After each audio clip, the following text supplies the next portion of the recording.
Marriage. You go to the altar, you say I do, you get in your pumpkin carriage like Cinderella, you ride off into the sunset, and you live happily ever after. Yeah, that's not what really happens.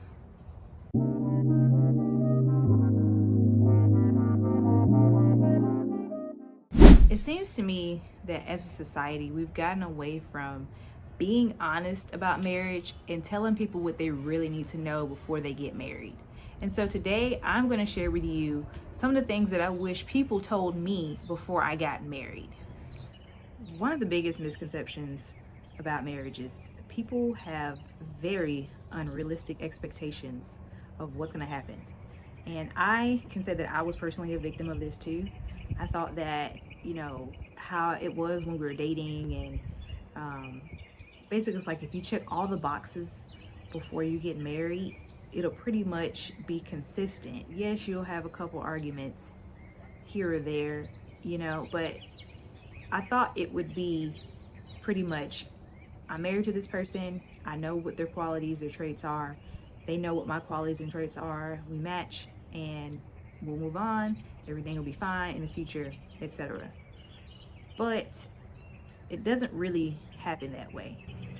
Oftentimes we have this big idea of romance all the time, and we'll always be in the honeymoon phase, and we'll always be able to go on dates and spend time, and we'll always like each other, and that's just not what happens. So I would say the first thing you need to realize is that marriage is hard work.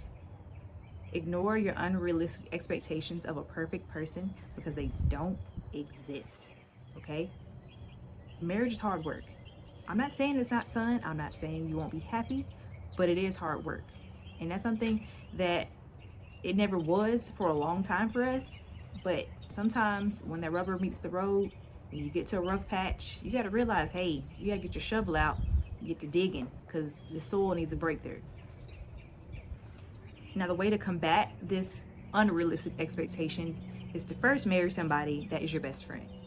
If you have friendship at the base of your marriage, along with faith, you'll be fine, okay? If you're with someone for the wrong reasons, it's gonna show up early, okay? You're not gonna have, 5, 6, 7 years down the road. No, you're gonna get in the house with this person every day, and you're gonna get tired of seeing their face. You're not gonna wanna hang out with them because you don't even truly like them. Like, you marry the person that this is like your confidant. This is your best friend. You know what a best friend is. So that's the first thing you need to do. So get rid of the unrealistic expectations, marry your best friend.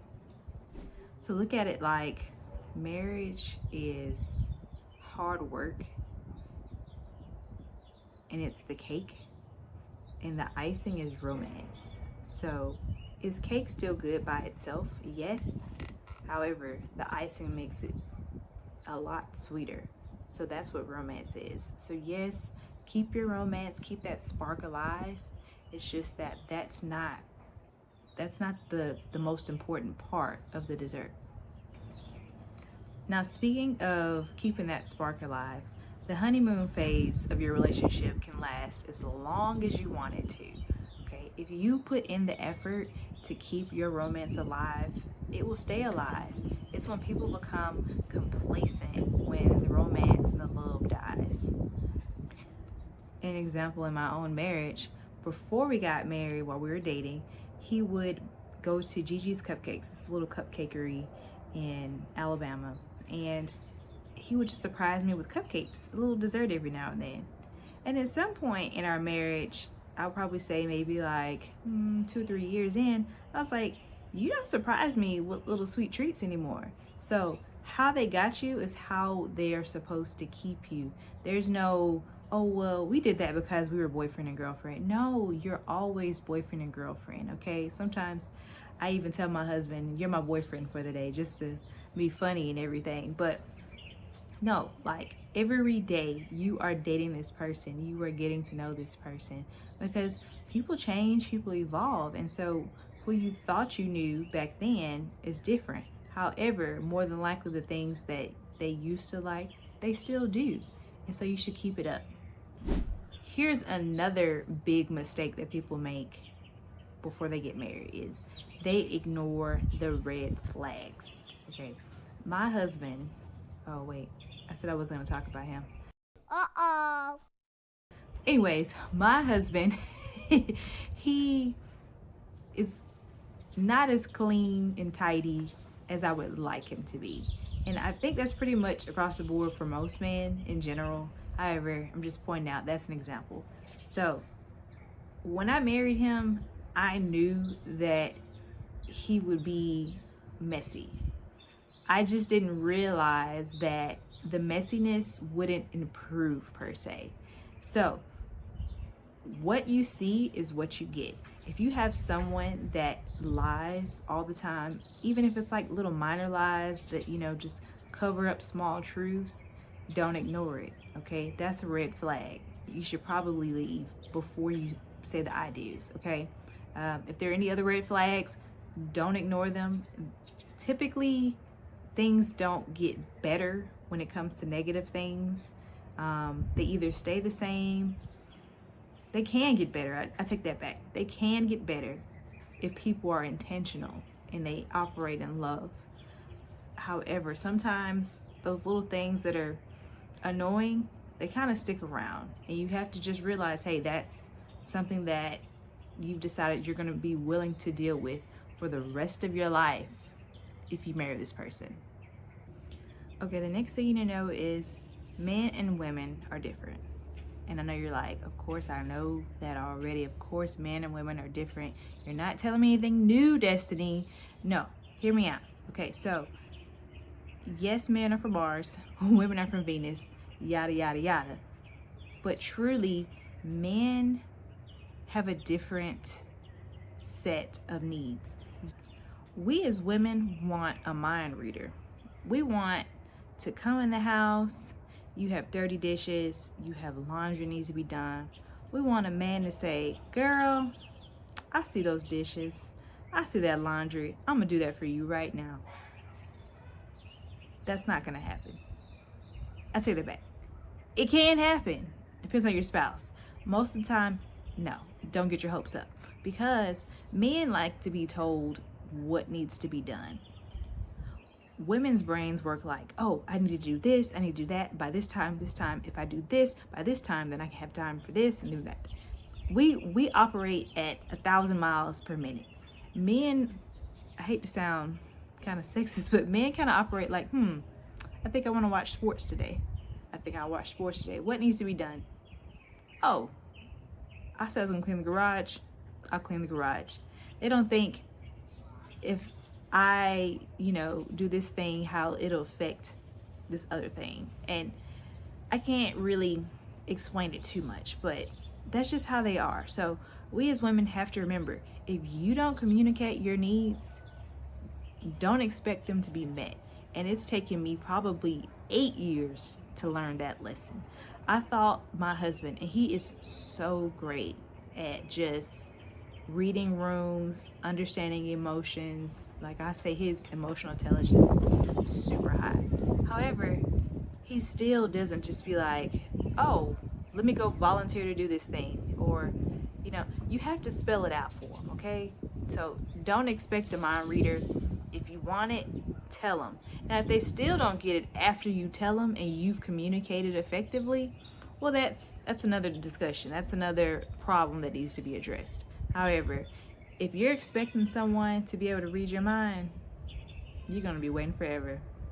So when you get married and you have your first argument and you're saying, I don't understand why he doesn't do these things for me, pause, take a second, say, hey, did you tell him you wanted this from him? Did you set this expectation for him? Because men typically will deliver when they know that there is an expectation. But if it's just kind of like left to the wind to happen, oh, it's going to stay in the wind and you'll never see it. Now, men, on the other hand, are a little bit more straightforward. They want respect. They want to feel needed. They want someone that is going to be in their corner and support all of their dreams. And being able to cook helps a little bit too. So listen closely.